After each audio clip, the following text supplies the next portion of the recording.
Anak, ano nangyayari sa'yo? Tay, may gumagalaw sa binti ko. Parang may uod sa loob. Ha? Anak, mukhang hindi uod ang gumagalaw dyan sa mga binti mo. Nakita ko rin yan sa nanay mo bago siya namatay.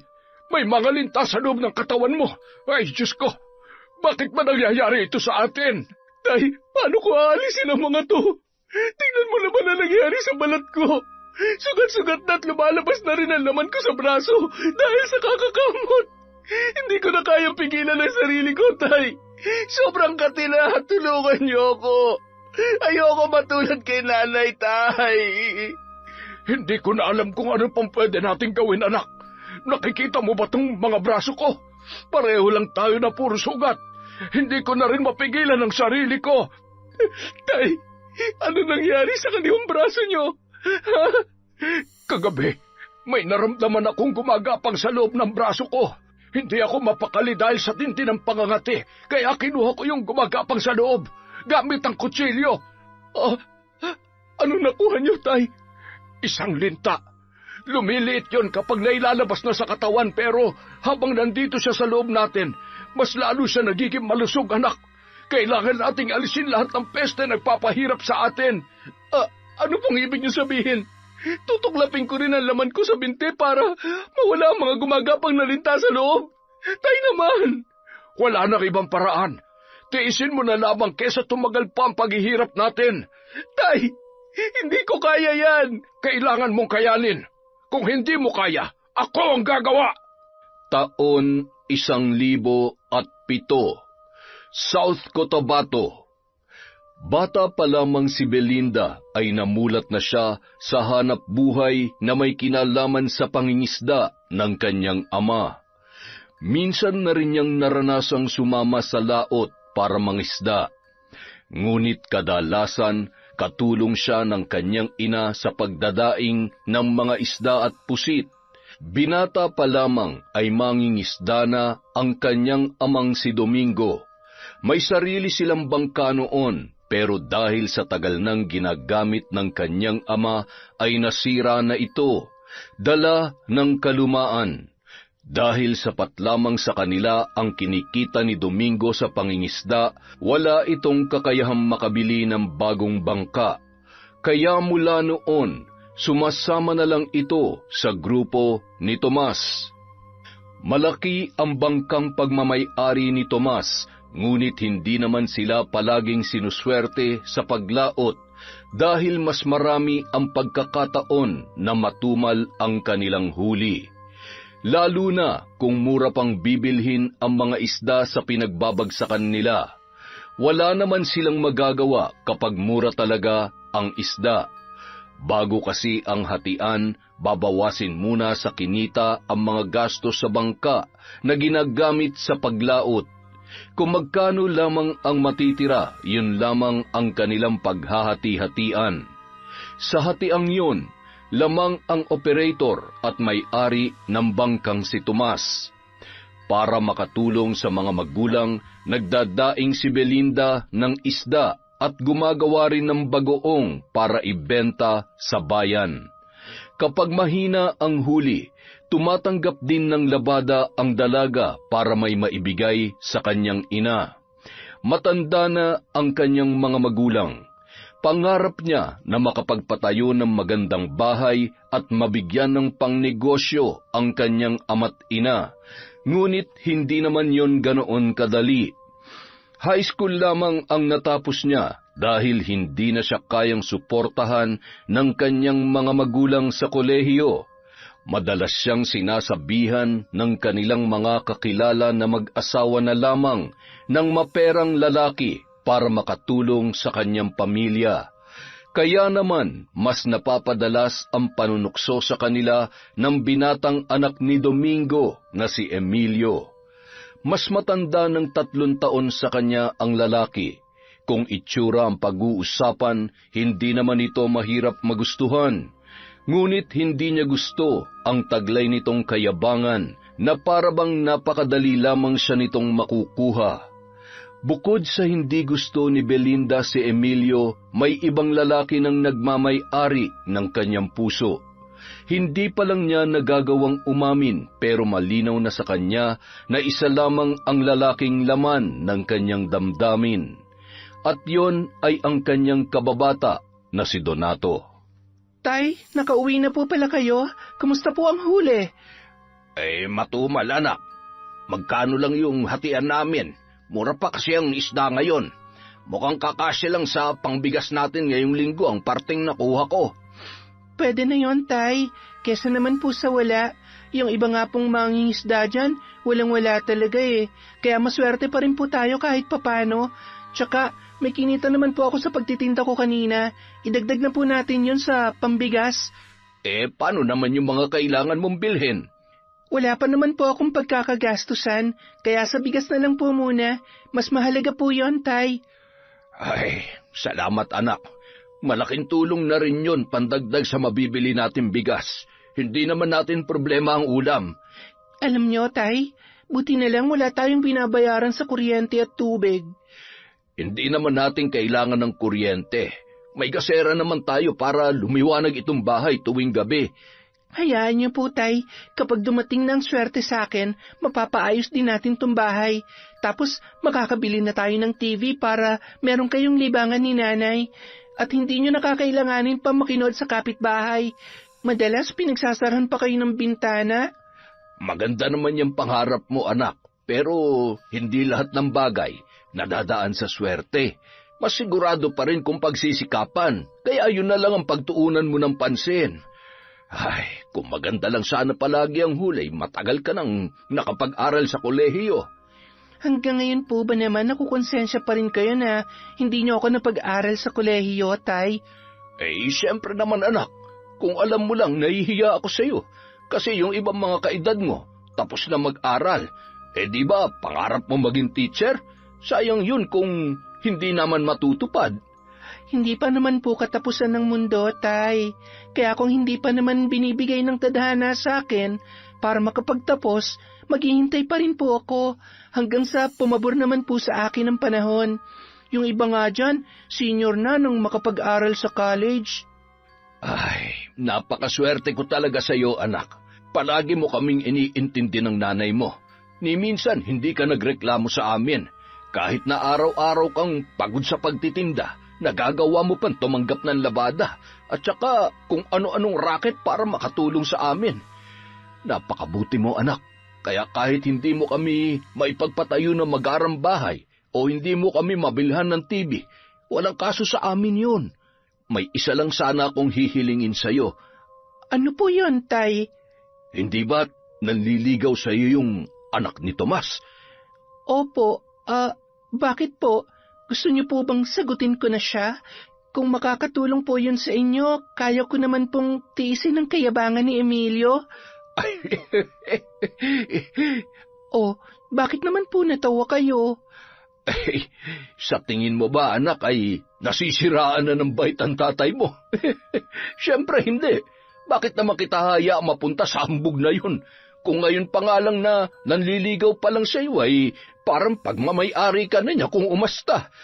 Ay, akala ko talaga ipagkakasundo niyo na ako sa kanya eh. Buti na lang talaga. Malabo pa sa sabaw ng sinaing na magustuhan ko yon. Magandang lalaki nga, amoy puwet naman ang hininga. Paano mo naman nalaman na amoy puwet ang hininga, anak? Si tatay naman sineryoso pa naman pati yung biro ko. Alam ko naman nagbibiro ka lang, pero hindi naman ako kokontra. Naturing ang maraming pambili ng bagong sepilyo at toothpaste niyang si Emilio, pero saksakan naman ng tamad maglinis ng ngipin.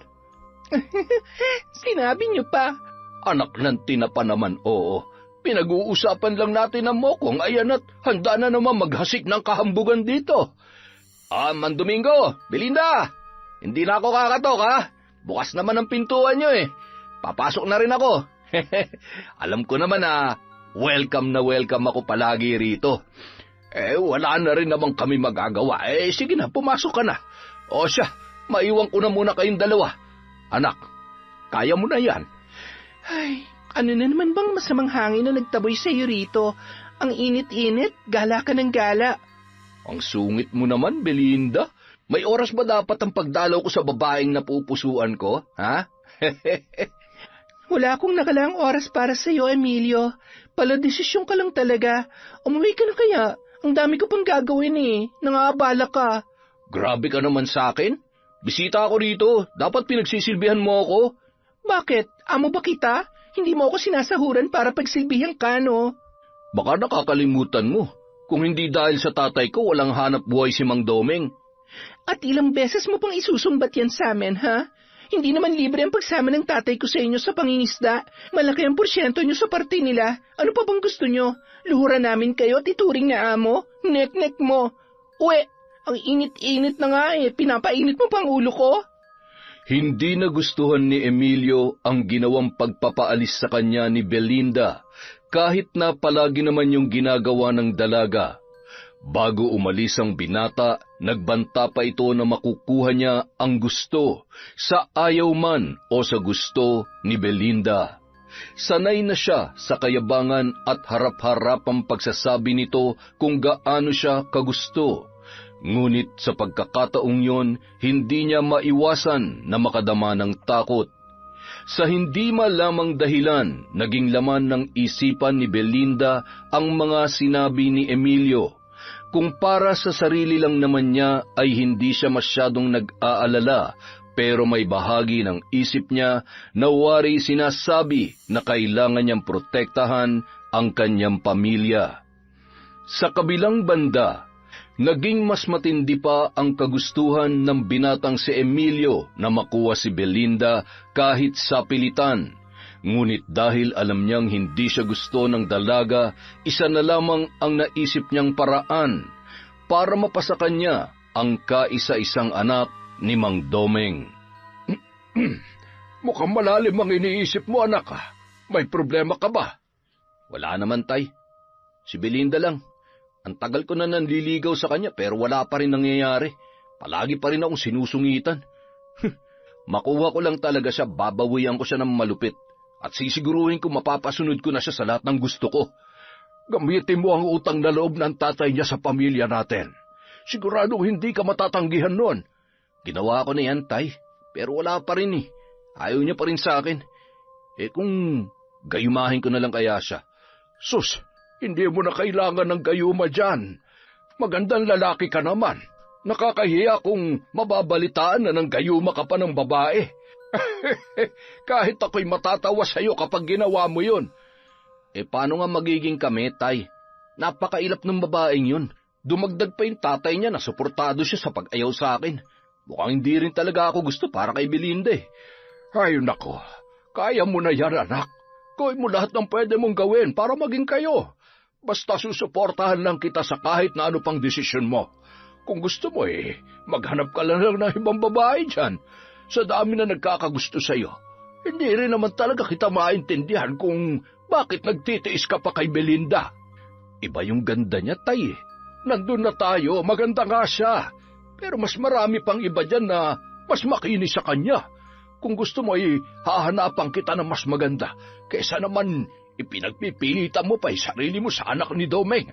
Baka nga pinagtatawan ka ng taong yun kapag ipinapahiya ka ng anak niya. Mag-isip-isip ka ba? Ibang babae na lang. Kung gusto mo, tutulungan pa kita maghanap. Marami akong kakilala na may anak na dalaga. Pero tay, si Belinda talagang gusto ko. Hindi na magbabagong isip ko at ang nararamdaman ko para sa kanya. Mukhang tinamaan ka talaga sa babaeng yun siya sige. Mukhang wala na rin naman akong magagawa. Hayaan mo, kapag nakahanap ako ng pagkakataong matulungan ka dyan sa problema mo, sasabihan kita agad. Sige, tay. Aasahan ko yan, Ilang beses pang sinubukan ni Emilio na ligawan si Belinda, ngunit matindi pa rin ang paninindigan ng dalaga. Para makatulong sa kanya, sinubukan ng kanyang ama na pautangin ng pera si Domingo. Gagamitin nila ang utang na yon para gipitin ang pamilya nito. Nang sa gayon ay mapilitang ipakasal na lamang ni Domingo ang nag-iisa niyang anak na babae kay Emilio.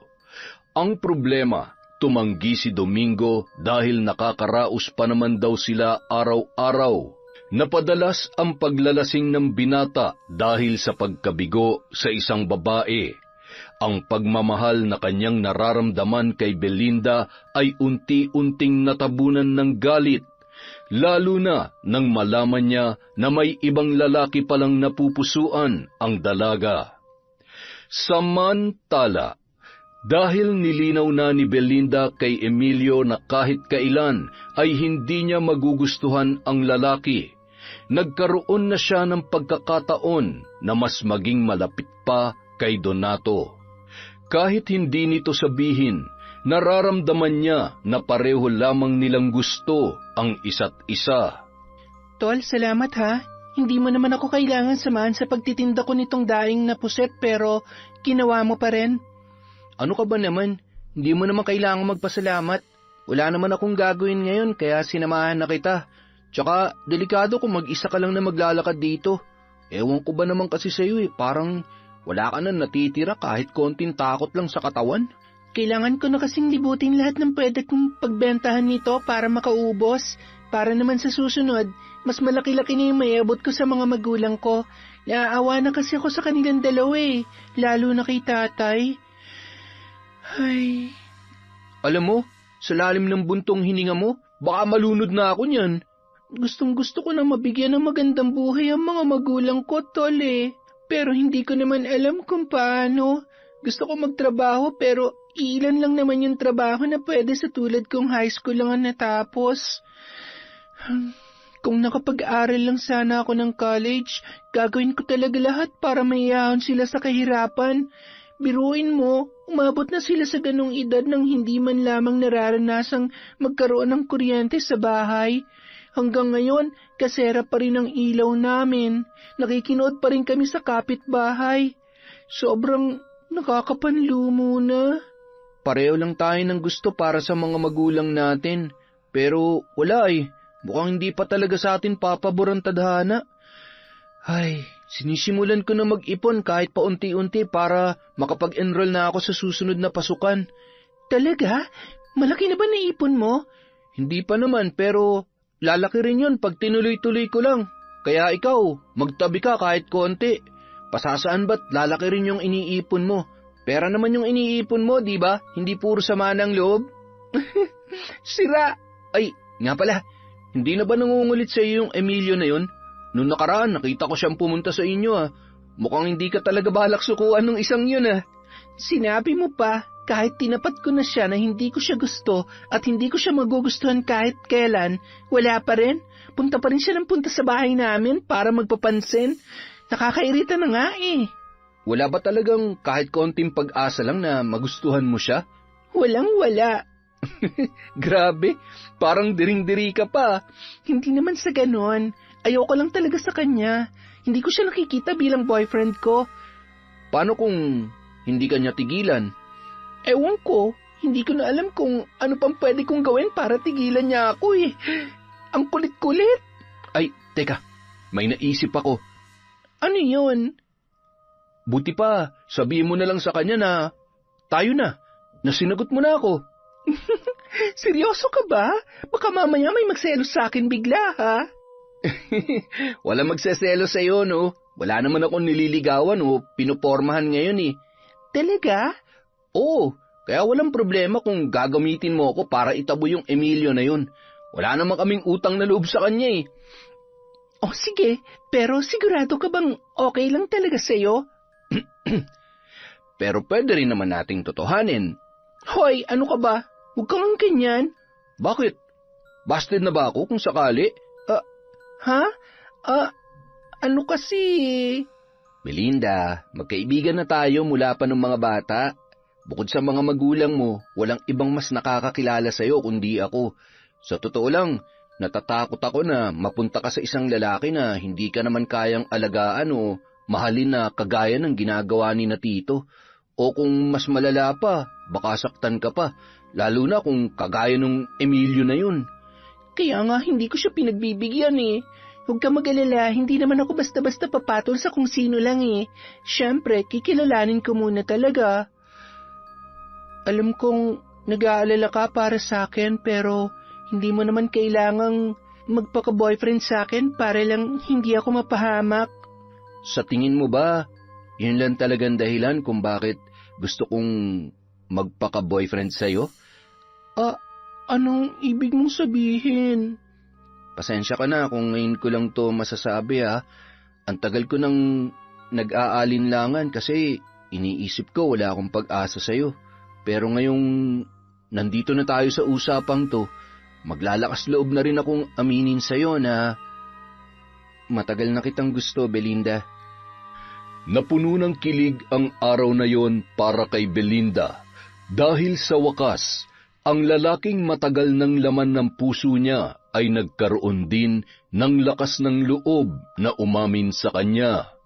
Hindi niya inaasahang gagawin yun ni Donato, pero nagpapasalamat siya na hindi na niya kailangan pang itago ang tunay niyang nararamdaman para sa kanyang kababata. Matapos magkaaminan ng damdamin ay hindi na niya pinaligaw pa si Donato. Ang sanay pagpapanggap lamang nito bilang nobyo niya ay nauwi na sa totohanan. Habang magkasamang nagtitinda sina Belinda at Donato at masayang nag-uusap, hindi nila namalayan ang pares ng mga matang nakasunod ng tingin sa kanila ng mga sandaling yun. Walang iba kundi ang nagpupuyos sa galit na si Emilio. Nakakuyom ang mga kamao nito at matalim ang pagkakatitig sa dalawa na wari magkasintahan na. Sa halip na sundan ang dalaga ay galit na tumalikod si Emilio. Humarap siya sa daan patungo sa bahay ni Belinda. Ngumisi ang binata na animoy may masamang pinaplano. Tao po! Tao po! Oh, Emilio, kagagaling mo lamang dito kanina. Hindi ba't sinabi ko na sa'yo na wala pa rito si Belinda? Sinungaling kayo. Nagsasabi ako ng totoo. Ano ba ang problema, iho? Kayong problema ko. Ang sabi nyo, wala pang nobyo si Belinda. Ano yun? Bakit magkasama sila ni Donato? Si Donato? Jesus Mariosep, para magkapatid na ang dalawang yon.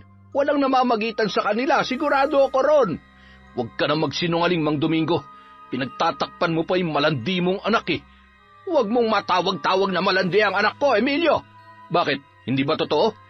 Kulang na nga lang makipaghalikan siya sa Donatong yun eh.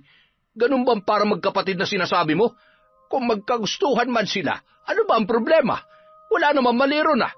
Wala pa nobyo ang anak ko at sinabi niya na hindi kanya gusto. Ano pa bang hindi malinaw sa'yo? Parang ikaw may problema. Problema? Kung bigyan ko rin kayo ng problema, ha? Teka, ano yan? Bakit may dala kang balisong? Gagamitin ko to para putulin yung dila mo para hindi ka na makapagsinungaling. Habang masayang nakikipag-usap si Belinda kay Donato, wala siyang kamalay-malay na nasa kapahamakan na ang kanyang mga magulang na iniwan niya sa bahay. Isang patunay na kapag naging masaya ka ng sobra, mayroon din itong kapalit na tutumbasan ang sayang yun. Matapos ang ilang oras na pagtitinda ni Belinda kasama si Donato, isang malagim na trahedya naman ang nadatnan niya sa kanyang pag-uwi. Hinatid mo pa talaga ako rito sa bahay namin. Masyado naman na yata kitang naaabala. Kahit kailan hindi ka magiging abala para sa akin. Talaga? Oo naman, lalo na ngayon. Girlfriend na kita.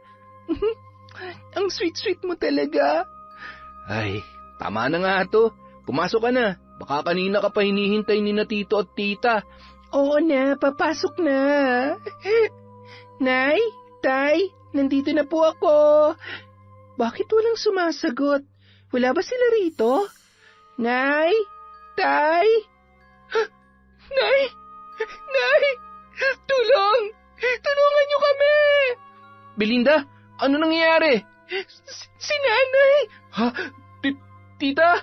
Sa labis na pagkagulat sa nadatnan, hindi kaagad nakabawi si Belinda. Naabutan na lamang niya ang katawan ng kanyang ina sa may kusina, duguan at tadtad ng saksak.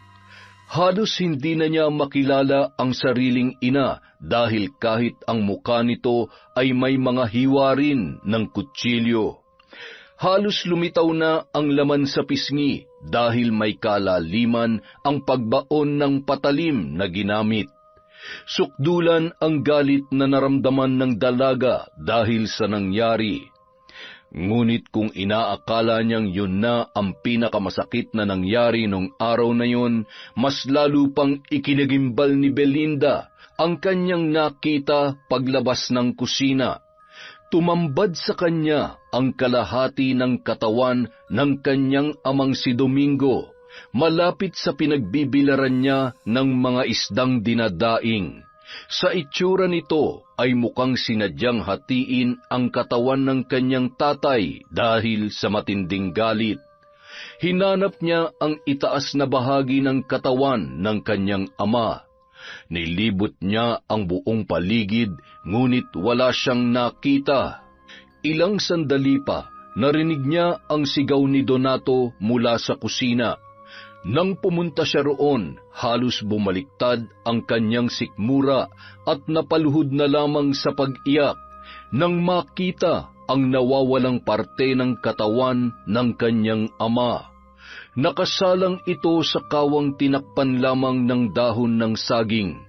Pira-piraso na ang katawan ni Domingo, ngunit nakilala pa niya ang mukha nito na nananatiling buo habang nakalagay sa kumukulong tubig. Doon na rin niya napansin ang hugasing plato na may mga piraso pa ng karning hinala niya ay mula sa nakasalang na kawa. Napasigaw na lamang ang dalaga sa tindi ng galit na kanyang nararamdaman. Kinatay at niluto ang ibang parte ng katawan ng kanyang ama. Kung sino man ang salarin ay isang malaking palaisipan pa rin para sa dalaga. Napakahayop ng gumawa nito sa mga magulang ko. Wala silang puso. Hindi man lang sila naawa sa nanay at tatay ko na walang kalaban-laban sa kahayupan nila. Sa tingin mo ba, hindi lang iisang taong gumawa nito sa kanila? Hindi ko alam, Donato. Hindi ko alam. Wala na sila nanay at tatay. Mag-isa na lamang ako ngayon. Kailangan managot ang gumawa nito sa mga magulang mo. Paano? Sinong ituturo ko? Sa layo ng bahay namin sa mga taga rito, imposibleng may nakakita sa pumatay sa kanila. At sa bagal ng hustisya dito sa atin, baka buto na lang yung bangkay nila pero wala pa rin akong napapala. Ang sakit-sakit. Napakabuting tao ng mga magulang ko. Sila na lang ang meron ako, Donato. Pero nawala pa sila sa akin dahil sa hayop na gumawa nito sa kanila.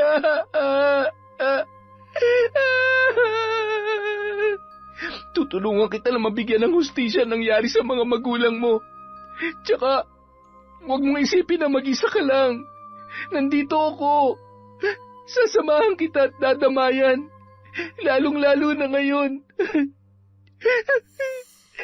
Salamat. Teka, wala bang nakaalita ng nanay mo o ang tatay mo nitong mga nakaraang araw? Wala naman eh. Alam mo naman kung gaano kapasensyoso si tatay. Hanggat kaya niya makipag-usap na mahinahon, gagawin niya yon kaysa makipag-away sa kahit na sino. Kung ganon, sino naman kaya may motibong gawin to sa mga magulang mo? Nakapagtataka naman kung bakit gano'n na lang katindi ang galit sa kanila para gawin ang ganito kademonyong pagpatay kina tito at tita. Napakasama niya kung sino man siya. Hindi ako papayag na hindi mananagot ang sino mang gumawa nito sa kanila. Magbabayad sila ng mahal para sa buhay ng mga magulang ko. Tutulungan kita, Belinda. Pero sa ngayon, lalabas na muna ako sandali. Kailangan kong tumawag ng pulis para i-report ang nangyari dito. Kung hindi sila mabibigyan ng hustisya ng mga alagad ng batas, ako mismo ang gagawa ng paraan. Matapos i-report ang karumal-dumal na krimen na nangyari sa mga magulang ni Belinda, ay dumating ang mga pulis doon para mag-imbestiga. Hinala ng otoridad, hindi basta-basta ang taong gumawa noon dahil maingat ito sa naging pagkilos. At gaya ng kanyang inaasahan, mabagal ang usad ng pagkamit niya ng hustisya, lalo na't hindi rin ganoon kadaling mahanap ang pumatay sa kanyang ama't ina nang walang naiwang bakas ang salarin. Bukod pa roon ay wala ring nahanap na saksi sa pangyayari. Habang patuloy pa rin ang investigasyon, biglang naalala ni Belinda ang kanyang lola na kilalang mabagsik na mambabarang sa kanilang bayan. Hindi ito tulad ng ibang ordinaryong mambabarang lamang dahil iba ang mga pamamaraan nito ng pagpapahirap sa isang taong binibiktima. Nabanggit din noon ng kanyang ina na may kakayahan ang lola niya na makita ang taong nais paghigantihan ng sinumang lumalapit sa matanda. Dahil doon, hindi nagdalawang isip si Belinda na puntahan sa kabilang bayan ang kanyang lola na mas kilala roon sa tawag na Ka Ignacia, na pinsan naman ng ina ng kanyang amang si Domingo. Katiting lamang ang pag-asang mayroon siya, ngunit kinapitan niya na yon, alang-alang sa kanyang ama't ina na hindi pa rin nabibigyan ng hustisya. Nakikiramay ako sa iyo, Apo. Paano niyo po nalaman? Papasok ka pa lamang sa bahay ko ay nararamdaman ko na ang bigat ng iyong puso. Nagluluksa ka, hindi ba? Opo, Lola. Ipinagluluksa mo ang iyong ama at ina na walang awang pinatay sa karumal-dumal na pamamaraan. Lola, alam ko po ang kakayahang meron kayo. Hindi na po ako magpapaligoy-ligoy pa. Nandito po ako para humingi ng tulong sa inyo. Para malaman kung sino ang pumatay sa mga magulang ko. Hindi ka nagkamali ng taong nilapitan. Alam ko kung anong nais mong gawin. Sakaling malaman mo kung sino ang pumatay sa kanila. Pero posible po bang malaman ko kung sinong gumawa nun kina nanay at tatay? May isang paraan, Apo. Ngunit kakailanganin ko ang tulong mo para maisagawa yun. Handa ka bang makipagtulungan sa akin? Opo, Lola. Kahit ano po, gagawin ko. Malaman ko lang kung sinong pumatay kina nanay at tatay. Halika. Maupo ka muna. May kukunin lamang ako sandali. Sige po, Lola. Umupo ka sa tabi ko habang isinasagawa ko ang ritual. Akin na ang kamay mo. Bakit niyo po tinusak ng karayom ang dulo ng daliri ko, Lola? Kailangan ko ang dugo mo dahil sa iyo nananalaytay ang dugo ng yumao mong mga magulang. Matapos ang unang ritual, huwag mong iaalis ang tingin mo sa bilog na salaming ito. Dito mo makikita ang taong hinahanap mo. Nang matapos ang unang ritual ni Ka Ignacia, laking gulat ni Belinda nang lumabas sa salamin ang imahe ng isang pamilyar na lalaki na walang iba kundi si Emilio. Isa-isang naglaro sa isipan niya ang mga posibleng maging dahilan at pagmulan ng galit nito. Nagngit-ngit ang kalooban niya dahil sa nangyari. Higit sa lahat, sinisi niya ang kanyang sarili dahil batid niyang siya ang dahilan ng galit ng lalaking yun. Nagkataon lamang na ang kanyang mga magulang ang napagbuntunan ni Emilio. Walang patid ang pagluha ni Belinda matapos ang kanyang nalaman. Hindi niya matanggap na siya rin mismo ang naging mitya ng kamatayan ng kanyang mga magulang. Ngunit dahil hindi makatarungan ang dahilan ng binata para gawin yon, mas naging matimbang ang galit niya at ang kagustuhan niyang makapaghiganti. Apo, kailangan mong bumalik sa inyo. Mas makabubuting malapit ka sa taong paghihigantihan mo. Heto, dalhin mo ito. Kailangan mo itong mailagay sa ilalim ng tinutulugan ng lalaking pumaslang sa mga magulang mo. Ano pong laman itong maliit na garapon? Yan ang mga alaga ko, Apo. At para maging mas epektibo ang barang, pinalalakas ko sila sa pamamagitan ng isang ritual at ang pagpatak ng aking dugo. Ano pong mangyayari kapag nailagay ko na to sa ilalim ng higaan ni Emilio? Malalaman mo rin sa oras na tumalab na sa kanya ang sumpa. Ang ibig niyo po bang sabihin, kailangan ko pang magpanggap na hindi ko alam na siya ang pumatay sa mga magulang ko? Oo, at kailangan mo maging malapit sa kanya para magawa mo ang kailangan mong gawin. Apo, alam kong matindi ang galit mo sa lalaking yun, pero kailangan mong pigilan ang sarili mo na mailabas yun sa kanya. Kailangan mo siyang mapaniwala na hindi mo siya pinaghihinalaan. Magiging mas malakas ang sumpa kung hindi niya alam kung sino ang gumagawa nito sa kanya. Tatandaan ko po yan, Lola. Maraming salamat po sa tulong ninyo. Gusto ko lang po makamit ang hustisya para kina nanay at tatay sa mas mabilis na paraan. Dahil hindi ko po matim na nagagawa pa mabuhay ng taong yon na parang wala siyang ginawa sa amin. Tatagan mo lamang ang loob mo. Mangyayari ang gusto mo kung malalabanan mo ang iyong emosyon. Alam kong masyadong masakit ang nangyari para sa iyo at nakakagalit ang ginawa ng lalaking yon. Mabuting tao mga magulang mo dahil nakasama ko rin sila noon bago ka pa man ipinanganak ng nanay mo. Ni minsan po, hindi nagawang makipag-away ni tatay. Palagi siyang mahinahon at mas iniisip kung ano makabubuti sa sitwasyon kaysa magkaroon ng gulo. Kahit nga po inaapi na siya, hinahayaan pa rin niya. Ayaw niya mapahamak kami at kapag may taong gusto manakit sa akin, hindi siya nagdadalawang isip na isang kala ng sarili niya. Ganun ka kamahal ng mga magulang mo dahil nag-iisa kanilang anak. Mag-isa na nga lang po ako ngayon, Lola. Parang hindi ko na po kaya matulog sa bahay dahil naiisip ko po yung nangyari sa kanila. Iniisip ko kung paano sila humantong sa ganoong sitwasyon.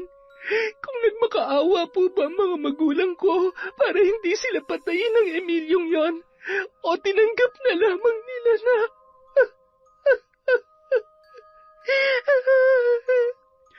Tahan na po. Hayaan mo't gagawin natin ang lahat para makapaghiganti ka sa pumatay sa kanila.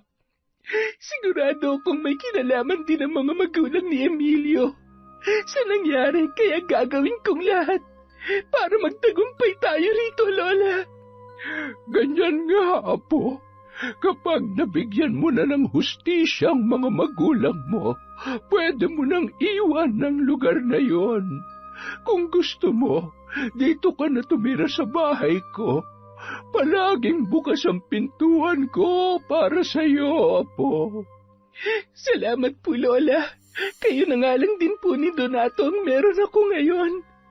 Donato? Sino siya, Apo? Nobyo ko po, Lola. Aba, ay tingnan mo nga naman. Dalaga ka na nga, Apo. Pero sana, ipinakilala mo sa akin ng makilatis ko rin. Mabuti po siyang tao, Lola.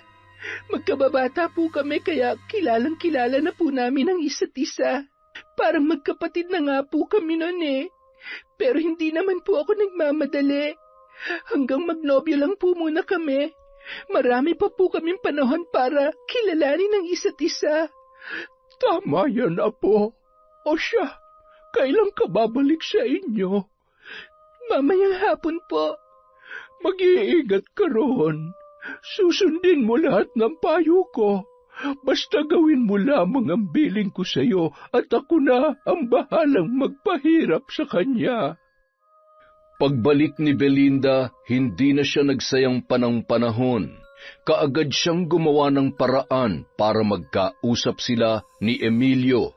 Pinuntahan niya ang lalaki sa bahay ng mga ito pero hindi na niya naabutan dahil umalis na raw kasama ang amang si Tomas para pumalaot.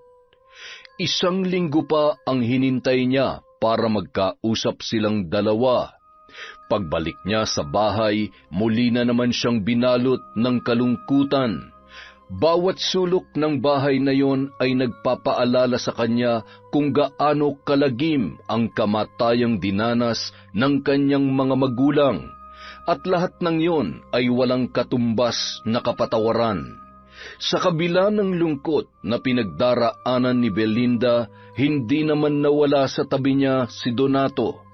Mula nang makabalik siya ay hindi na ito umalis sa kanilang bahay para siya'y samahan. Mas delikado raw kasi kung hahayaan lamang siya roon na nag-iisa. Sigurado ka ba na hindi ka muna uuwi sa inyo? Pumayag naman si nanay na dito muna ako para samahan ka. Yun din naman ang gusto nilang mangyari. Ang inaalala ko lang, baka isipin ng mga tao na nagbabahay-bahayan na tayo rito, samantalang kamamatay lang ng mga magulang mo.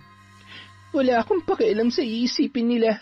Mas mahalaga sa akin ngayon kung paano ako makakaganti kina Emilio. Hindi ako matatahimik hanggat hindi siya nananagot sa ginawa niya. Ano man ang gusto mong gawin, susuportahan kita. Naiintindihan ko yung galit mo ngayon. Alam kong hindi maganda ang paghihiganti pero kung gano'n naman kahayop ang dinanas ng mga magulang mo, kulang pang kamatayan para kay Emilio. Kung sa akin nangyari yan, baka nabaliw na ako. Belinda, mahal na mahal ko si nanay at tatay. Ngayon nga na tumatanda na sila, hindi ko alam kung paano ihahanda ang sarili ko pagdating ng araw na kailangan na talaga nila magpaalam. Parang hindi ko kaya. Hindi ko lubos maisip na sumisigaw sila rito at humihingi ng tulong tapos wala ako. Kung nandito lang sana ako nung nangyari yon, naprotektahan ko sana sila. Kasama ko pa sana sila ngayon. Pero napapaisip talaga ako kung bakit biglang pumitik ng ganun si Emilio. Para masyado naman mababaw yung pagtataboy mo sa kanya. Di ba, hindi lang naman isang beses na nangyari yon? Oo, mababaw pero mukhang dinamdam niya ang ginawa ko sa kanya. Baka ako talagang puntirian niya nung bumalik siya rito tapos inisip niya na itinatago ako ng mga magulang ko. Kung bumalik ka rito, sigurado mapapahamak ka rin. Ay, ano bang gagawin mo kapag nakabalik na si Emilio mula sa pangingisda? Magpapanggap ako na kailangan kong tulong nila para makamit ang hustisya para sa mga magulang ko. Paniniwalain ko sila na hindi ko sila pinagdududahan. Kung tutuusin nga, pwede na lang ako maghanap ng ebidensya na makakapagturo kay Emilio para makulong siya eh. Pero hindi sapat na makulong lang siya sa ginawa niya. Masyado maganang parusang yon para sa 2 buhay na kinuha niya sa akin. Naiintindihan ko na galit ka at gusto mo maghiganti pero sana hindi ka lubusang magpalamon sa galit mo dahil baka ikapahamak mo rin yan. Wala na akong pakialam kahit mapahamak pa ako, Donato. Magulang ko na yung pinag-uusapan dito. Buhay nila na kinuha lang ng isang walang kwentang tao. Hindi mo ko kalaban dito at naiintindihan ko yung galit mo. Gusto lang kitang paalalahanan dahil ayoko mapahamak ka. Pasensya ka na kung iba naging dating ng sinabi ko. Alam mo, mabuti pa. Magpahinga ka na muna. Hintayin na lang natin na makabalik si Emilio. Hindi kita tututulan sa gusto mong gawin pero hayaan mong samahan kita. Hindi rin gugustuhin ng mga magulang mo na mapahamak ka. Salamat, Donato. Kaya ko naman ang sarili ko. Kailangan ko lang talagang gawin to. Huwag kang mag-alala. Alam ko ang limitasyon ng ginagawa namin ni Lola. Matapos ang isang linggo, tuluyan nang nakabalik sina Emilio mula sa pangingisda. Naghintay ng tamang tiyempo si Belinda bago niya sinimulan ang plano. Habang papunta siya sa bahay ni na Tomas ay biglang bumuhos ang malakas na ulan. Tumakbo siya para hindi tuluyang mabasa at naghanap ng masisilungan. Ngunit sadyang malalayo ang bahay doon at nang makarating siya kina Emilio ay para na siyang basang sisiw. Marahan siyang kumatok at pinagbuksan naman siya ni Tomas. Bakas sa mukha nito ang pagkagulat nang mapagbuksan ang dalaga. Oh, Belinda, anong ginagawa mo rito? Inabutan na po kasi ako ng ulan. Pwede po ba akong makisilong? Tsaka gusto ko rin po sanang makausap si Emilio. Si Emilio? Bakit naman? Anong kailangan mo sa kanya? Magpapatulong po sana ako sa kanya para mahanap kung sinong pumatay sa mga magulang ko. Magpapatulong ka pala. Sige, pasok ka. Mukhang nilalamig ka.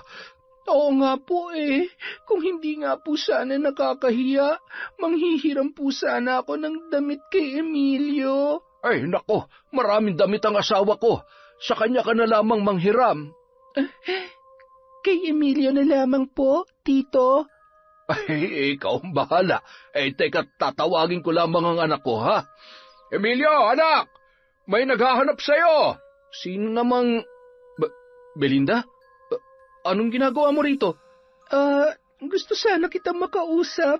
Tsaka, manghihiram na rin ako ng damit, kung okay lang. Halika, mukhang wala naman siyang alam. Asikasuhin mo na lamang para hindi makahalata. Belinda, kailangan mo ng damit? Oo, medyo nilalamig kasi ako Wala inabutan na ako ng ulan sa daan. Maniningil sana ako ng pautang ko sa pagtitinda ng daing. Ay, ganun ba? Sige. Halika, ikukuha kita ng damit. Sandali, pwede bang doon na lang ako magbihis sa kwarto mo? Oo naman. Halika, pasok ka. Salamat ha. Dito lang ako sa labas. Sige. Buti na lamang pumayag siya. Teka, saan ko kaya pwedeng ilagay itong garapon nang hindi niya mapapansin kaagad? Belinda, matagal ka pa ba dyan? Ha? Sandali na lang to. Kailangan ko na talaga maitago to. Teka, mukhang mas tago kung dito ko na lamang ilalagay sa loob ng unan niya. Maliit naman tong garapon at makapalang unan, kaya hindi niya mahahalata. Belinda, ayos ka lang ba dyan? Oo, ayos lang ako. Lalabas na ako. Ayusin ka lang tong hinubad kong damit. Sige, pero ang tagal mo na kasi. Okay na, tapos na ako magbihis. Pwede na ba tayo mag-usap? Pwede naman. Halika, upo ka muna. Teka, kumain ka na ba? May niluto si nanay, baka gusto mong tikman. Bakit parang ang bait-bait mo ngayon? Ha? Ngayon lang ba? Grabe ka naman. Hindi, nagbibiro lang ako. Siya nga pala, nandito ako para sana magpatulong sa'yo. Tungkol saan naman? Sa nanay at tatay mo? Oo, magpapatulong sana ako na hanapin kung sino ang pumatay sa kanila. Di ba hawak na ng mga pulis ang kaso? Sigurado mahahanap din nila ang salarin sa pagkamatay ni Mang Domingo. Masyado kasing matagal, Emilio Kailan pa magkakaroon ng hustisya ang mga magulang ko kung hihintayin ko pa ang mga pulis? Pero, bakit ako? Marami kang kakilala rito, di ba? Samahan mo ako magtanong-tanong kung may nakakita sa taong huling pumunta sa bahay namin bago nangyari yung krimen. Sige na naman, Emilio. Wala na kasi akong ibang malapitan Teka, bakit hindi ka humingi ng tulong dun sa kaibigan mo? Si Donato. Hindi ko nga alam kung magkaibigan lang ba talaga kayo Nung makita ko kayo nung isang beses, napaka-sweet nyo sa isa't isa. Nakita mo kami? Kailan? Nung nagtitinda ka ng daing, nakita kitang kasama mo siya. Ang saya sa inyo pa nga nag-uusap eh. Iniisip mo ba na may namamagitan sa aming dalawa? Ano ka ba? Magkaibigan lang kami ni Donato. Para magkapatid na kami noon. Ganun lang talaga kami kapag magkasama. Talaga? Eh bakit sa akin hindi ka ganun? Mangyayari din naman yun kung marunong ka lang maghintay. Hindi naman pwedeng porket sinabi mo sa akin na gusto mo ako gusto na rin kita kaagad. Pero hindi mo rin naman ako binigyan ng pagkakataon. Ilang beses mo na nga akong binasted eh. Kapag ba binasted ka na, susuko ka na lang agad-agad. Malay mo, gusto ko lang pala na magtiyaga ka para makita ko kung seryoso ka ba talaga sa akin o hindi. Arte? Ha? Ano yon? Hindi ko narinig. Wala, sabi ko, pasensya na. Kala ko minumura mo na ako Bakit naman kita mumurahin eh? Mahal na mahal nga kita. Ang baduy mo naman bumanat. Kung baduy ako bumanat, salamat na lang sa lahat. Kala naman niya nakakatawa siya. May sinasabi ka? Ha? Wala. Pinipigilan ko lang kasi yung tawa ko. Kala ko kung anong sinasabi mo dyan eh. Bago pa mapunta sa kung saan ang usapan natin, sabihin mo muna sa akin kung payag ka na bang tulungan ako. Pag-iisipan ko pa ba yan? Siyempre naman payag ako. Basta sabihin mo lang kung kailan mo balak magsimula. Sige, salamat ha. Tsaka salamat na rin dito sa damit mo. Huwag ka mag-alala, lalaban ko to na maayos bago ko ibalik sa'yo. Wag na. Sa'yo na yan, para kapag sinuot mo, maaalala mo ako. Ganon? Sige, salamat ulit. Laking tuwa ni Belinda nang maisagawa niya ang kanyang plano na iwan ang maliit na garapon na naglalaman ng maliliit na ipis, uod at mga lintang sinadyang gutumin ng matandang mambabarang. Bukod pa roon, nagtagumpay rin siyang mapaniwala ang lalaki na hindi niya ito pinaghihinalaan. Pag-alis ni Belinda sa bahay ni na Tomas ay agad namang nilapitan ng matanda ang kanyang anak para usisain sa naging pakikipag-usap niya sa dalaga. Ano anak? Nabanggit niya ba ang tungkol sa mga magulang niya? Opo tay, nagpapatulong na mahanap yung pumatay kina Mang Domingo. Paano ko naman siya tutulungan kung ako mismo ang taong hinahanap niya, di ba? Yan na nga bang sinasabi ko eh. Kahit ano pang pag-iingat ang ginawa mo, lalabas at lalabas din ang totoo. Kapag nagsimula na magtanong-tanong ang babaeng yon, malalagay ka na sa alanganin. Paano kung may nakakita nga sa iyo at natatakot lang na magsalita? Baka biglang magkaroon ng lakas ng loob yon kapag tinanong ni Belinda. Tay naman tinatakot niyo pa ako. Kinakabahan na nga ako rito eh. Paano kaya kung magtago na lang ako? Lalayo na lang ako rito bago pa niya malaman ng totoo. Ayokong makulong, tay. Ayokong makulong. Kung hindi ka naman kasi isa't kalahating tanga na pumatay ng 2 tao, di sana hindi ka nanganganib na makulong ngayon. Ayos na nga sanang mayabang ka at basagulero, pero yung papatay ka dahil sa punyetang selos mo na yan, wala ka na sa katinuan. Baka nakakalimutan mong niluto mo pa yung kalahating katawan ni Domingo. Wala ka na sa katinuan. Tay naman, sakit niyo naman magsalita. Masakit talaga pag totoo. Ikaw ang gumawa ng problemang yan. Malaking gulong din alam mo sa pamilya natin. Pero tay, hindi niyo naman ako pababayaan, di ba? May magagawa pa ba kami? Kung hindi ka lang namin anak, nilayasan ka na namin ang nanay mo. Hindi ko pinangarap na magkaroon ng anak na kriminal, kaya ayusin mo yan. Kung kinakailangang sambahin mo ang Belindang yon para mapaniwala na wala kang kinalaman sa pagkamatay ng mga magulang niya, ay gawin mo. Oo natay, gagawin ko naman Hindi nyo na kailangan sabihin sa akin ang dapat kong gawin. Siguraduhin mo lang na hindi ka papalpak. Dahil kapag pati kami ay napahamak dahil dyan sa katarantaduhan mo, sa akin ka na mismo malilintikan. Ang tagal na kitang pinuprotektahan dahil dyan sa mga kalokohan mo sa buhay, pero sa pagkakataong ito, napakahirap at napakalaki ng problemang dinala mo sa amin ng nanay mo. Lingid sa kaalaman ng mag-ama, ay nasa labas pa ng bahay si Belinda nang maganap ang usapang yon tungkol sa nangyari sa krimen. Naikuyom niya ang kamao at nagtagis ang bagang sa kanyang narinig.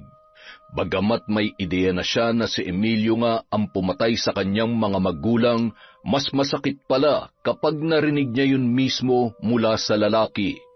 Dumagdag pa ang mga magulang nitong kinukonsinti pa rin ang anak kahit buhay na mismo ng tao ang kanyang kinuha. Dahil sa nalaman, muli siyang bumalik kay Ka Ignacia upang ipaalam na may mababago sa kanilang plano. Sa pagkakataong yun, hindi na lamang si Emilio ang makakaranas ng kanyang paghihiganti, kundi pati na rin ang mga magulang ng lalaki. Pamilya sa pamilya, yun ang itinatak niya sa kanyang isipan dahil buo na ang loob niya na maghiganti. Nang mga sumunod na araw, unti-unti nang naramdaman ng pamilya ni Emilio ang bagsik ng barang, dulot ng paghihiganti ng dalagang naulila. Anak, buti naman at gising ka na. Uutusan sana kitang pumunta sa bayan para bumili ng ointment. Ointment? Para saan? Para sa kati-kati. Tingnan mo itong braso ko. Pulang-pula na. Kagabi pa ako kamot ng kamot sa sobrang kati. Bakit naman kayo kakatihin ng ganyan? Wala naman kayong allergy. Parang bigla naman naging sensitive yung balat ninyo. Ay nako, pag ikaw nakaranas nito, baka hindi ka rin makatulog. Ano ba kasing ginawa niyo at nagkaganyan kayo? Hindi lang ako nagkakaganito, pati ang nanay mo. Si nanay? Oo, inaapoy pa nga siya ng lagnat kagabi. Napakarami ng mapupulang pantal sa katawan niya. Kapag hindi pa siya naging maayos mamaya, baka dalhin ko na siya sa ospital. Pambihira naman oo. Ano ba kasing kinain niyo ni nanay kahapon? Wala namang kami kinain na bawal sa amin. Tsaka kilala mo naman kami. Isda at gulay lang ang inuulam namin, kaya imposible talagang dahil ito sa allergy. Magpa-check up na nga lang kayo ni nanay para makasiguro. Storbo kayo eh. Ano yun? Parang may makati rin sa likod ko ah. Hindi ko maabot. Sobrang katetay. Ay halika, lumapit ka rito at kakamutin ko. Diyan sa may bandang gitna yung makati. Huparin mo nga muna itong t-shirt mo nang makita ko ang kakamutin ko. Ay, teka. Ayan, tay. Ay, Diyos ko. Ano ito? Ha? Bakit? Hindi ko maintindihan kung sugat ba ito o kung ano. Nangingitim eh. Sobrang katiba. Oo, tay. Para na nga akong naiihi sa sobrang kati. Ngayon lang yan. Wala naman yung kanina pagising ko. Ano ba ito? Magaspang pero aray! Huwag niyo naman idiin, tay. Ang sakit eh. Pambihira ka, oo. Ano ba naman to nangyayari sa atin? Puro na tayo kati-kati. Mukhang kailangan na nating ipalinis itong bahay ah. Ay nako, mabuti pa nga tay. Wala naman pwede maglinis dito eh. Palagi tayong wala. Si nanay naman, hindi na rin kakayanin maglinis ng mag-isa. Ay, bisit. Ang kati talaga. Ay, ang mabuti pa. Maligo ka na at sumama ka na lang sa amin ng nanay mo. Ano? Hindi ako sasama sa inyo. Kayo na lang ni nanay yung pumunta sa doktor. Bakit? May lakad ka ba? Meron. Sasamahan ko ngayon si Belinda. Baka naman pwedeng ipagpabukas mo na lang yan. Hindi pwede. Nakapangako ako sa kanya eh. Tsaka, di ba't kayo na rin mismo nagsabi na gawin kong lahat para mapaniwala siya? Ito na yung pagkakataon ko para gawin yun. Paniwalang paniwala na nga yung utu-utong yun eh. Mabuti naman kung ganun, aray ko. Pero huwag kang kampante. Baka mamaya nilalansi ka lang ng babaeng yon. Magdoble ingat ka pa rin. Di naman ako tanga para magpauto na lang sa isang kagaya niya. Kung nagawa ko ang patay ng mga magulang niya, siya pa kaya? Gago ka talaga. Subukan mo lang gumawa ng isa pang katarantaduhan. Sinasabi ko sa iyo, Emilio, umayos ka. Binigyan ka na nga ng pagkakataong ayusin ang buhay mo Nag-iisip ka pa ng... Alam mo, tay, nakakahalata na ako sa iyo eh. Parang napipilitan ka lang na protektahan ako. Dahil ba nakapatay na ako ng tao? Ay, tumigil ka na, Emilio. Saka na tayo ulit mag-usap. May lakad pa kami ng nanay mo. Natuloy ang pagpapadoktor ng mag-asawa. Binigyan sila ng mga gamot sa pangangati, ngunit hindi matukoy kung ano ang tiyak na kondisyon nila dahil sa bawat minutong lumilipas ay lalong nadadagdagan ang mga pulang pantal sa katawan ni na Tomas. Halos magkasugat-sugat na ang katawan ng matanda dahil ang bawat pagkamot nito ay mas nagiging mariin sa kagustuhang mawala ang nararamdamang kati.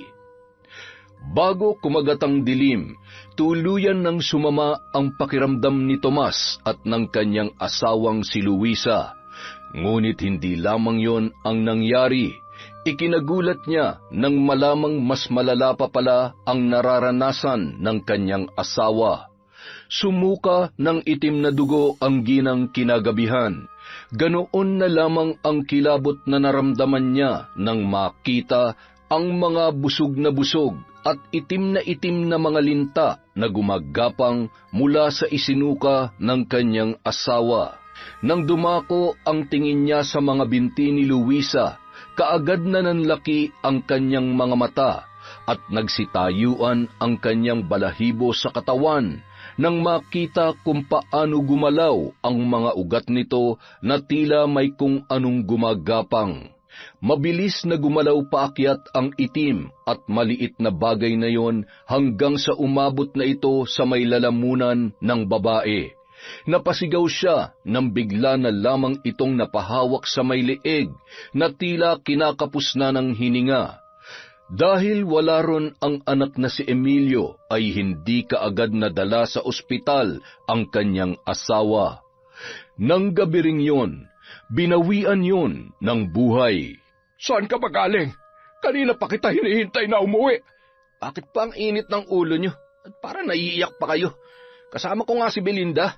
Nagsayang kami ng oras sa kakahanap sa taong pumatay sa mga magulang niya. Tigilan mo na ang kalokohang yan. Ano? Di ba kayo naman na nagsabi na gawin ko yun? Noon yun, pero hindi na ngayon. Minamalas ng pamilya natin. Hindi mo ba napapansin? Ano bang pinagsasasabi niyo dyan? Nagkaroon lang tayo ng kati-kati sa katawan. Minalas ka agad? Wala na nanay mo. Wala na siya, Emilio. Ano? Teka, paano nangyari yun? Maayos pa siya kanina nung umalis ako Wala na nanay mo. Nasaan siya? Nasa punerarya na. Umuwi muna ako sandali para sabihin sa iyo nangyari. Ano ba nangyari kay Nanay Tay? Nagpakamatay ba siya? Bakit naman biglaan? Lalong sumama ang pakiramdam niya kanina hanggang sa sumuka na siya ng dugo. Pero ang ipinagtataka ko, hindi lang basta-basta dugo ang lumabas sa bibig niya. Teka, hindi ko kayo maintindihan. Diretsuhin niyo na nga lang ako, Tay. May nakita akong mga linta sa isinuka niya at sigurado kung galing yun mismo sa bibig niya. Kalokohan. Isang malaking kalokohan yung sinasabi niyo. Paano magkakaroon ng linta sa loob ng katawan ni Nanay? Ano yun? May alaga siyang ganun sa tiyan niya? Hindi ko alam. Hindi ako sigurado pero may pagkakapareho nangyari sa nanay mo at sa kapatid ko. Yung kapatid niyong namatay? Oo, bago siya bawian ng buhay. May naglabasan din mga insekto sa bibig niya, pero hindi naman mga linta ang mga yon, kundi mga ipis at maliliit na uod. Ibig sabihin, sumuka talaga siya ng linta? Pero paanong mukhang may bumabarang sa kanya at ang intensyon ng taong yon ay ang tapusin ang buhay niya? Dahil sa nalaman, nilukob ng matinding takot si Emilio. Naisip niya na baka may alam na talaga si Belinda at ang babaeng yon ang nasa likod ng pambabarang sa kanyang ina, na tuluyan ng binawian ng buhay. Hindi na ibinurol pa ang kanyang nanay at nagpasya na lamang sila na ipakremate ang bangkay nito para hindi na pag-usapan pa ng mga tao ang sanhi ng pagkamatay. Mula nung mailibing ang labi ni Luisa ay hindi na muna lumabas ng bahay si Emilio. Sa bawat araw na lumilipas, nagtaka siya nang lumala ang nararamdaman niyang pangangati. Sa sobrang kati ng kanyang balat ay halos mawalan na siya ng pakialam kahit magkasugat-sugat ang iba't ibang parte ng kanyang katawan. Maibsan lamang ang kating nararamdaman. Minsan pa, nararamdaman niya na tila may kung anong gumagapang sa loob ng kanyang tiyan na umaakyat sa kanyang lalamunan. Pagkatapos, muli na naman itong babalik.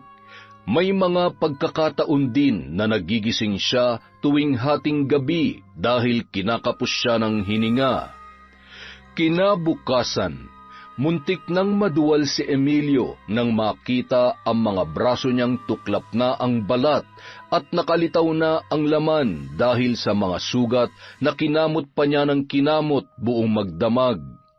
Halos mapaihi na siya nang sumigid ang matinding kirot mula sa mga sugat na yon. Akmang tatayo na siya nang bigla na lamang bumigay ang kanyang mga tuhod sa hindi malamang dahilan. Pasalampak siyang bumagsak sa sahig. Nang dumako ang tingin niya sa kanyang mga binti, ay nahigit niya ang hininga nang makita ang maiitim na bagay na gumagapang sa loob mismo ng kanyang balat. Anak, ano nangyayari sa'yo? Tay, may gumagalaw sa binti ko. Parang may uod sa loob. Anak, mukhang hindi uod ang gumagalaw dyan sa mga binti mo. Nakita ko rin yan sa nanay mo bago siya namatay. May mga linta sa loob ng katawan mo. Ay, Diyos ko, bakit ba nangyayari ito sa atin? Tay, paano ko aalisin ang mga to? Tingnan mo naman na nangyayari sa balat ko. Sugat-sugat na at lumalabas na rin ang laman ko sa braso dahil sa kakakamot. Hindi ko na kayang pigilan ang sarili ko, Tay. Sobrang kati na. Tulungan niyo ako. Ayoko matulad kay nanay, Tay. Hindi ko na alam kung ano pang pwede nating gawin, anak. Nakikita mo ba tong mga braso ko? Pareho lang tayo na puro sugat. Hindi ko na rin mapigilan ang sarili ko. Tay, ano nangyari sa kanilang braso niyo? Kagabi, may naramdaman akong gumagapang sa loob ng braso ko. Hindi ako mapakali dahil sa tindi ng pangangati, kaya kinuha ko yung gumagapang sa loob, gamit ang kutsilyo. Ano nakuha niyo, Tay? Isang linta. Lumiliit yon kapag nailalabas na sa katawan, pero habang nandito siya sa loob natin, mas lalo siya nagiging malusog, anak. Kailangan nating alisin lahat ng peste na nagpapahirap sa atin. Ano pong ibig niyo sabihin? Tutuklapin ko rin ang laman ko sa binti para mawala ang mga gumagapang na linta sa loob. Tay naman! Wala nang ibang paraan. Tiisin mo na lamang kesa tumagal pa ang paghihirap natin. Tay, hindi ko kaya yan. Kailangan mong kayanin. Kung hindi mo kaya, ako ang gagawa. Pambihira naman kayo. Hindi na, Tay. Ako na. Gagawin mo rin naman pala eh. Ang dami mo pang arte. Etong kutsilyo. Simulan mo na dyan sa mga binti mo nang mabawasan ang pangangati mo. Ito na nga, Tay. Tatanggalin ko na. Aray ko, sakit. Laliman mo pa para matanggal mo ang mga linta. Ibinabaon ko na nga na malalim eh. Ang sakit talaga. Tiisin mo. Marami pa yan. Tay. Bakit ganyan ka makatingin? Yung tega niyo, may lumalabas. Napuno ng nakakakilabot na sigaw ang bahay ni na Emilio matapos niyang masaksihan mismo ang paglabas ng maliliit na linta mula sa tenga ng kanyang ama. Kung paano man nakapasok ang mga yon ay hindi niya alam at hindi niya nanaisin pang malaman. Ngunit ang mas ikinagulat pa noon ng binata ay hindi lamang sa tenga lumabas ang maliliit na linta, kundi pati sa ilong at bibig ng kanyang amang si Tomas. Nang mangyari yon ay bigla na lamang itong nawalan ng ulirat. Nang araw ding yon, dumating sa bahay ni na Emilio si Belinda, ngunit imbis na batiin ang dalaga, nagpupuyos sa galit ang isinalubong noon sa kanya. Anong ginagawa mo rito, hayop ka? Bakit ka nagkagalit? Nagmamaang-maangang ka pa. Ikaw ang gumagawa nito sa amin. Itinatanggi ko ba? Hindi, Emilio. Hindi ko itatanggi na ako ang gumawa niyan sa inyo. Alam mo kung bakit? Dahil nararapat lang yan sa inyong pamilya. Wala akong atraso sa'yo. Wala nga ba? Pati ba sarili mo na paniwala mo nang wala kang ginawa? Hindi ko alam kung ano sinasabi mo. Kung ano man yung ibinibintang mo sa akin, nagkakamali ka ng taong pinaparusahan. Huwag mo nang lokohin ang sarili mo. Buhay ang kinuha mo sa akin, kaya buhay rin ang kukunin kong kabayaran. Tandaan mo yan! Paano mo nalamang? Hindi na mahalaga kung paano ko nalaman na ikaw ang pumatay sa nanay at tatay ko. Hayop ka, Emilio. Naging mabuti sila sa'yo. Pinakisamahan ka nila at pinatuloy sa bahay namin kahit napakagaspang ng ugali mo. Tapos anong ginawa mo? Kinatay mo ang tatay ko na parang isang hayop. At yung nanay ko na walang kalaban-laban, hindi mo man lang kinauhaan kahit konti. Hindi ko naman sinasadya yun eh. Wala naman sana akong plano na patayin sila. Nagdilim lang talagang paningin ko kaya... Ganyan naman talaga palagi ang dahilan ng mga kriminal na kagaya mo. Nagdidilim ang paningin kaya nakakapatay. Yan naman ang totoo kaya maniwala ka, Belinda. Hindi ko ginusto mamatay ang mga magulang mo. Kung talagang hindi mo yun ginusto, bakit mo itinago? Bakit hindi mo sinabi? Dahil natakot ako. Ayoko makulong. Sa ginawa mo, hindi lang basta kulong ang nararapat sa'yo, kundi bitay. Para sa inyo ng buong pamilya mo. Alam kong alam din nilang ginawa mo pero wala silang ginawa. Kinonsinti ka nila. Wala silang kinalaman dito. Bakit mo sila dinadamay? Wala na nanay ko nang dahil sa'yo. Narinig ko ang pag-uusap niyo ng tatay mo, kaya alam ko na tinutulungan ka nila. Hindi ka pa ba masaya na wala na si nanay? Tigilan mo na kami. Huwag mo na idamay ang tatay ko. Kasalanan mo kung bakit siya nadadamay. Huwag ka mag-alala. Hindi naman ito magtatagal. Anong hindi magtatagal? Emilio, anak, sinong kausap? Anong ginagawa dito ng babaeng yan? Nandito siya para ipamukha sa atin na siya may kagagawa ng lahat ng ito, tay. Hayop kang babae ka. Nawala ang asawa ko ng dahil sa'yo. Eh di ngayon, alam niyo na ang pakiramdam ng mawalan ng mahal sa buhay. Kung hindi pinatay ng anak niyo ang mga magulang ko, buhay pa sana sila at nakakasama ko pa sila ngayon. At imbis na isuplong niyo yung anak niyo, pinrotektahan niyo pa. Mga wala kayong puso. Kaya tama lang na maranasan niyo rin ang sakit na nararamdaman ko ngayon dahil sa 2 buhay ang kinuha niyo sa akin. Matapos ang mainit na sagutan sa pagitan ni Belinda at ng mag-ama, mas lalo pang lumala ang sakit na nararanasan ng dalawa. Dulot ng sumpa ng barang. Sa mga sumunod na araw ay natalo na ng matinding panghihina ang katawan nina Emilio at Tomas. Ang pangangating nararamdaman nila nung una ay nadagdagan pa ng hapdi dahil napuno ng sugat ang likod, dibdib at higit sa lahat ay ang tiyan nila na tila binahayan na ng mga uod at linta sa loob. Lumobo ang kanilang tiyan hanggang sa mangitim yun na parang handa ng pumutok anumang oras. Ang magkabila nilang braso ay tuklap na ang balat. Sa tindi ng pangangati ay kinakagat na lamang nila ang kanilang braso para maibsan yun. Nang umabot pa sa halos 1 linggo ang pagdurusa ng mag-ama, nakaranas sila ng matinding gutom. Dahil hindi na sila makatayo ay kung ano-ano na lamang ang kinukuha nila para maibsan ang gutom sa bawat oras na lumilipas. Nagawa nilang kumain ng daga, ipis, at kahit ang mga lintang naglalabasan sa kanilang katawan ay nagawa na rin nilang kainin para may pantawid gutom. Walang nakaisip na dumalaw kina Emilio at Tomas nung mga panahong yun. Palaging sarado ang kanilang bahay. Bago pa man maratay sa higaan ang matanda, ay ibinenta na nito ang bangkang ginagamit sa pangingisda. Nang sa gayon ay wala na silang tauhan na pumupunta pa sa kanilang bahay. Natakot ito na marami pang makaalam tungkol sa pinagdaraanan nilang mag-ama, matapos pumanaw ang kanyang may bahay. Nang umabot na sa 1 linggo na walang pagkain o tubig ang mag-ama, umabot na sila sa puntong sarili na nila mismo ang kanilang kinakain. Hindi na naalintana ni Emilio ang matinding pandidiring nararamdaman habang tinitikman ang sarili niyang laman. Dahil sa sobrang hirap ng pinagdadaanan at gulo ng isipan, hindi na nila alam kung ano ang kanilang ginagawa. Dahil nabubulok na sa dami ng mga sugat at matinding pamamaga ang kaliwang binti ni Emilio, yun na lamang ang kanyang nilantakan sa loob ng ilan pang araw. Ngunit makalipas ang halos 2 linggo, nabalitaan na lamang ni Belinda sa mga napapadaan sa kanilang bahay na umaalingasaw na ang masangsang na amoy na nagmumula roon.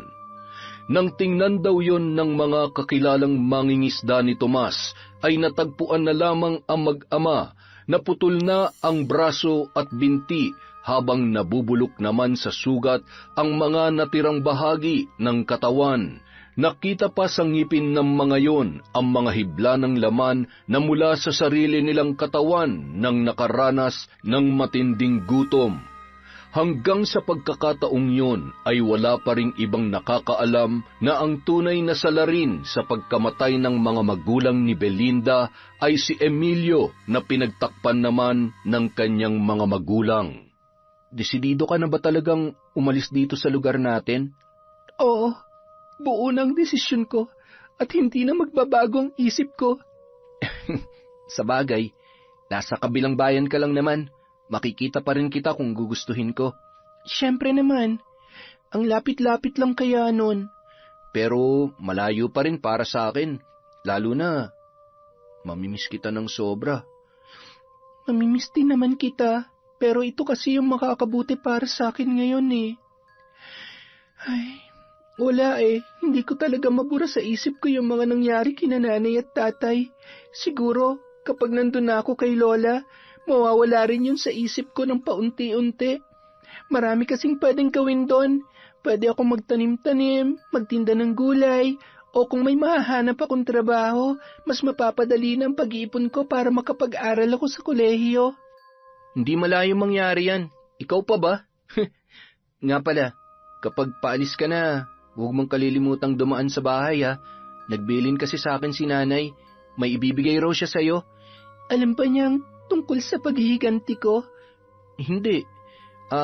Bukod kay Ka Ignacia, tayong dalawa na lang ang nakakaalam tungkol sa ginawa niyang pambabarang. Kaya ikaw, kalimutan mo na yun. Ang mahalaga, nabigyan na ng hustisya ang pagkamatay ng mga magulang mo. Nahirapan ng sobra sina Emilio at Mang Tomas bago sila binawian ng buhay. Medyo nakakadiri lang yung parteng kinain nilang sarili nila para magkaroon ng pantawid gutom. Pero deserve naman nila lahat yun. Marami nga nagsasabi rito na karma na raw nila mag-ama yung nangyari. May mga nakaaway pala si Mang Tomas dito tsaka ginipit dahil sa mga pautang niya. Kaya imposibleng paghinalaan ka ng mga taga rito na ikaw ang nagpabarang sa kanila. Mabuti naman kung ganon. Tsaka wala naman akong nararamdaman kahit kaunting pagsisisi sa nangyari. Masaya ako ngayon na naiganti ko na ang mga magulang ko. Nalulungkot lang ako na pagkatapos na nangyari, hindi ko na mababago ang katotohanan wala na sila sa tabi ko. May dahilan kung bakit nangyari ang lahat ng yon, kaya sana, mas magpakatatag ka pa. Nandito lang naman ako. Kapag kailangan mo ko, bumiyahe ka lang papunta rito at mamamasyal tayo. Salamat ha. Ang dami mo nang naitulong sa akin. Hindi lang basta tulong yon. Ginusto ko yung gawin kasi mahal kita. Mahalaga ka sa akin, Belinda. Kaya kahit hindi mo hilingin lahat ng yun, gagawin ko pa rin para sa'yo. Sa tagal na kitang kilala, hindi ka naman masamang tao eh. Naging biktima ka lang ng mga tulad ni Emilio kaya naisip mo maghiganti sa kanila ng pamilya niya. Hindi ko rin sinasabing tama yung ginawa mo pero sa ganitong sitwasyon ba, mas mahalaga pa kung anong tama. Salamat kasi naiintindihan mo ako, Donato. Kanina ka pa nagpapasalamat pero ay, medyo nakakatampo na talaga eh. Ha? Bakit naman? Hindi ko pa rin naririnig yung gusto kong marinig. Ano ba kasi yon?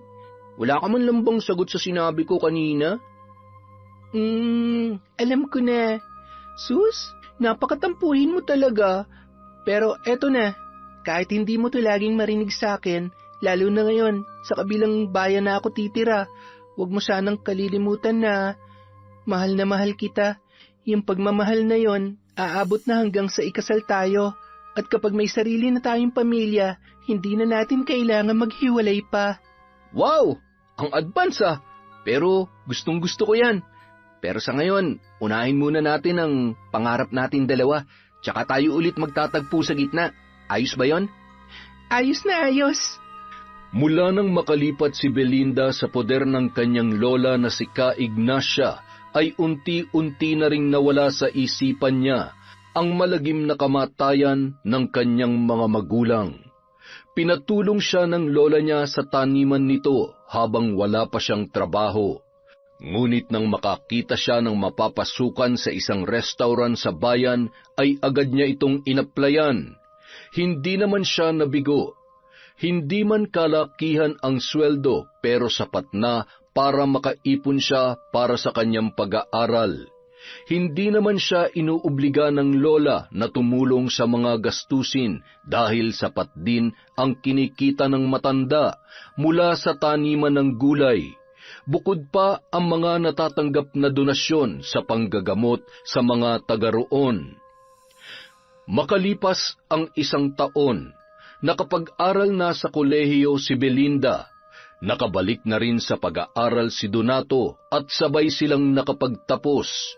Tinupad nila ang pangako sa isa't isa na kapag natupad na nila ang kanilang mga pangarap ay magtatagpo silang muli sa gitna.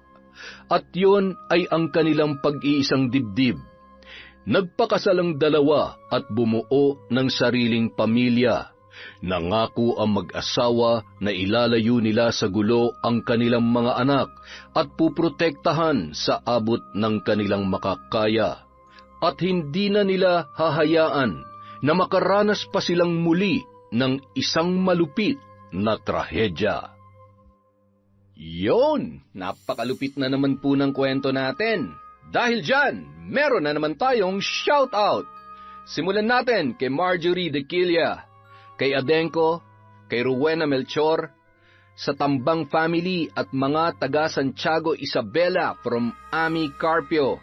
Hello po kay Frances Remuel Velcher from Singapore, kay Isay Diaz, kay Basilia Sambuena.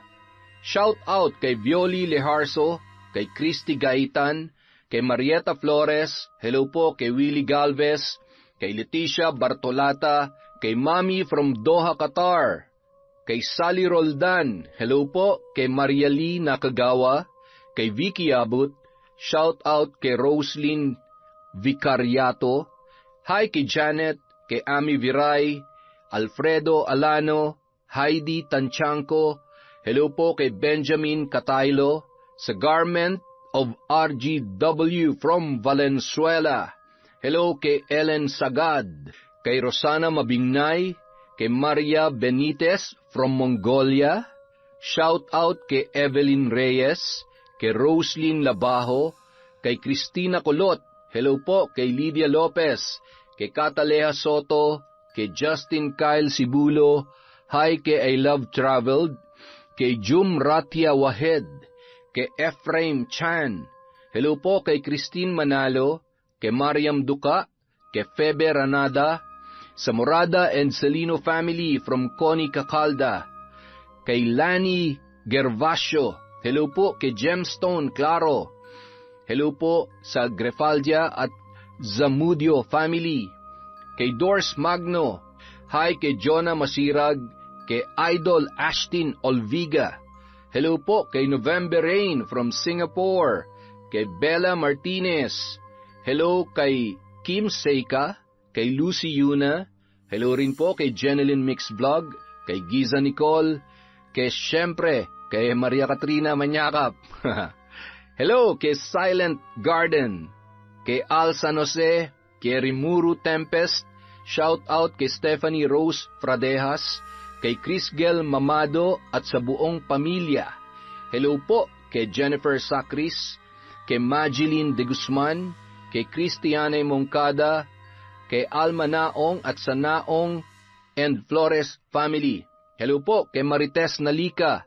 Shout out kay Miss Maura, kay Agripina Balza. Hi kay Ami Garabiles, kay Jennifer Benzon, kay Ami Yong, kay Amy Bog, kay Jem Dehapin, kay Melissa Dabu.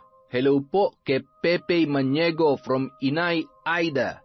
Hi kay Elidia Bobes, Ryan Alba at Loretta Bobes.